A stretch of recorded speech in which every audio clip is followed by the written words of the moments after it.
છોટાઉદેપુરના કોલી ગામે વૃદ્ધ પર દીપડાનો હુમલો. અચાનક હુમલો થતા ભયનો માહોલ. છોટાઉદેપુર જિલ્લાના કોલી ગામે 65 વર્ષીય વૃદ્ધ મોહનભાઈ રાઠવા ઉપર દીપડાએ વહેલી સવારે અચાનક હુમલો કરતા મોહનભાઈ રાઠવા ઘાયલ થયા હતા. ગળા અને માથાના ભાગે ગંભીર ઈજાઓ થતા તેઓને સારવાર અર્થે છોટાઉદેપુર ખસેડવામાં આવ્યા હતા, જ્યારે વન વિભાગની ટીમ દ્વારા દીપડાને પકડવાની કાર્યવાહી શરૂ કરવામાં આવી છે.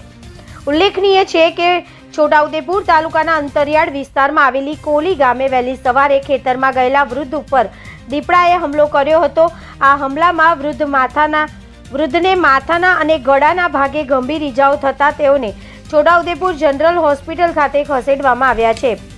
આજરોજ વહેલી સવારે 7 વાગ્યાના સુમારે કોલી ગામે અચાનક દીપડાએ 65 વર્ષીય મોહનભાઈ રાઠવા ઉપર હુમલો કરતા તેઓને ગંભીર રીતે ઘાયલ કરી દીધા હતા અને ઈજાઓ પહોંચાડી હતી. હુમલો થતા મોહનભાઈએ બૂમાબૂમ કરી હોય તેઓનો અવાજ સાંભળીને તેમના દીકરા રાકેશભાઈ તાત્કાલિક ઘટના સ્થળે પહોંચી ગયા હતા અને રાકેશભાઈએ બૂમો પાડતા દીપડો ભાગી ગયો હતો. ત્યારબાદ તેઓના પિતાને લઈને તાત્કાલિક છોટાઉદેપુર હોસ્પિટલમાં સારવાર અર્થે લાવવામાં આવ્યા હતા. જંગલમાંથી ખોરાકની શોધમાં હવે વન્ય પ્રાણીઓ રહેણાંક વિસ્તાર તરફ આવવાની ઘટના વધી રહી છે અને માનવ વસ્તી ઉપર હુમલો કરી રહ્યા છે, જ્યારે અચાનક દીપડાએ હુમલો કરવાની ઘટના બનતા છોટાઉદેપુર વન વિભાગની ટીમ સ્થળ ઉપર પહોંચી ગઈ હતી અને દીપડાને પકડવાની કાર્યવાહી હાથ ધરી હતી.